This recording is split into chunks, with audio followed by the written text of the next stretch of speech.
It was in 2002, so it had just been after the earthquake the year before, and somebody came up with Quake. And we kind of liked that because it meant like, yeah, we're gonna move here.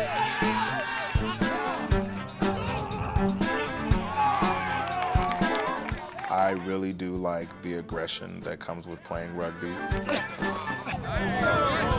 really challenging, so that's fun. There's offsides, there's the rucks, the mauls. I mean, there's just so much stuff going on. It's all about keeping possession of the ball and getting it across the try line. To score a try is really, it's a wonderful thing. You're just consistently moving.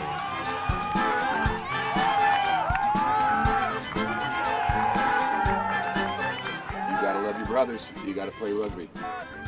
There's something kind of within you that's just like, wow, I really did it. Time is now. Leave everything out there. 3, 2, 1, play!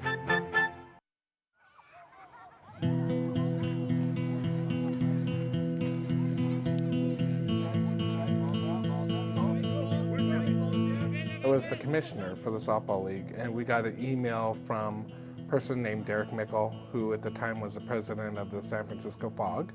And they asked, you know, is there anybody interested in playing rugby? We're trying to get a team going. I replied back immediately because I had always kind of been interested in rugby, had never played it, never even really saw it. I just saw a little article in the SGN that they'd started a club, and it was about they'd had one practice at the time, so I, you know, with the specifics of where they were meeting and that, so I went out to the practice and just joined up right there. Everybody was gung-ho about it. There were only two people who had actually played rugby before. Oh, they were for the most part a pretty inept bunch. You know, a lot of the guys were absolutely non-athletes at all. They'd never done a sport, let alone like contact sport. It was not a very pretty picture early on. Shortly after I got involved, I told John about this, you know, and then he came out a couple weeks or a few weeks after I did, and he lurked around the sidelines. And it was really kind of odd because he had like a trench coat on and a beret and like these big old boots, and he's like kind of marching around the field like looking at us, and none of us knew who he was. He became our first official coach. We were practicing weekly at that time. And John, the minute John came on, like, we went to 3 practices a week. Practices were no longer like, oh, this is fun. Practices became rugby practices. I mean, we were sprinting, we were doing, you know, all sorts of things that really caused a big drop in the larger people in the club pretty quickly. John did a good job of manning him up a bit. What I think he loved was the whole idea of breaking that barrier. The Quake became his inspiration in a way because he'd been HIV positive for quite a while, so his health was really on the wane at the time. But he got involved with the club, and he really, it was a marvelous thing for him. It was just a passion that he had that saw us through to, you know, like really, you know, sprint on and best speed and all that kind of stuff, and it really was inspiring because his passion was so strong.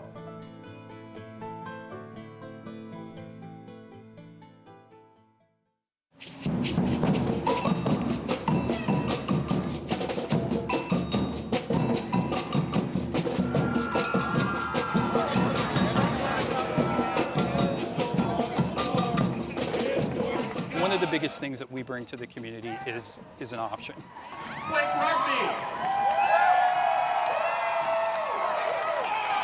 The Quake Rugby Football Club, nonprofit, community faith-based amateur athletic organization with a mission to foster local, regional, national, and international participation and competition in the game of rugby union football. My name is True Hollowell. I'm this year's Mr. Gay Seattle. I am originally from Chicago. I play for the Seattle Quake Rugby team.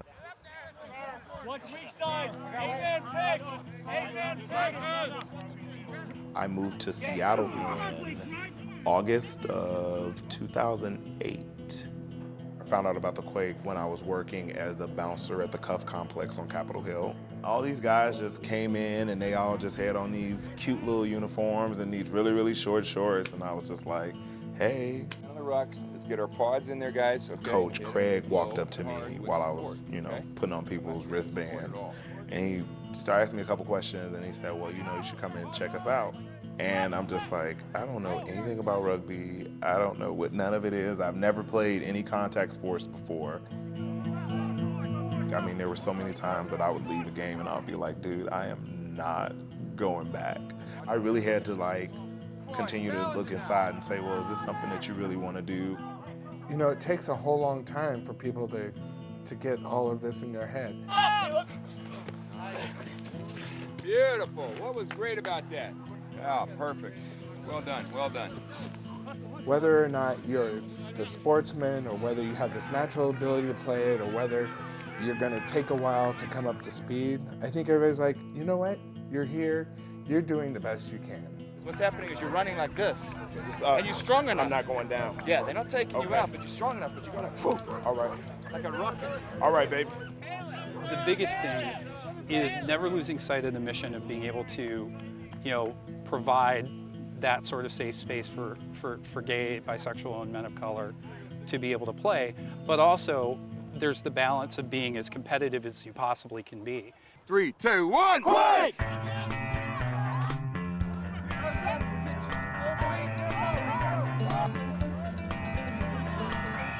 John Cook, he said rugby builds character.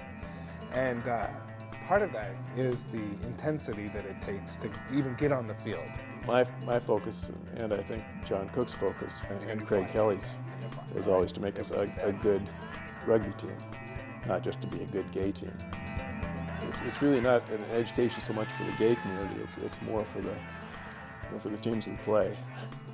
Some of the teams that we've played along the I-5 corridor don't really like the fact that we're actually predominantly a gay rugby team. You'll hear the word faggot, you'll hear the word sissy. That's why the higher caliber play is so important, I think, to play competitively. If you give is better than you get, that's how you get respect. I want people to remember me. I want people to remember the big black gay dude that knocked me on my ass. Your motivation is cooking. Yes, girl. That's a real girl. Thank you. It's just amazing how many things can come into your life, and I come from a background that's very broken, so there's so many guys that are on the Quake that just really don't absolutely know. I look at them as more than just a teammate. I actually really look at them as being a real family. I don't think I'd really want to play with another group of guys. It's not just the players. It's our fans, it's our sponsors, it's our alumni. We are a community. I think it's one of those organizations that allow gay men to identify differently than they would otherwise, and choices they probably wouldn't have had 10 years ago. It's been a long, long road. And that's what this club is built on, is people with character. Look in your brother's eyes. Every single one of you have character right now. You go out there and you make John Cook's spirit live. This isn't a mishmash group of guys. We are the proudest rugby team here. And we have a history, and we make that history bigger today. You've got to get it. You've got to want it. probably at least until I'm not breathing anymore, I'll probably be a rugby player. I'll probably be playing this for the rest of my life. The great word of mouth across the North American rugby community is that, we're doing the right things, and that if we keep doing the things that we're doing, we're going to continue to achieve our mission.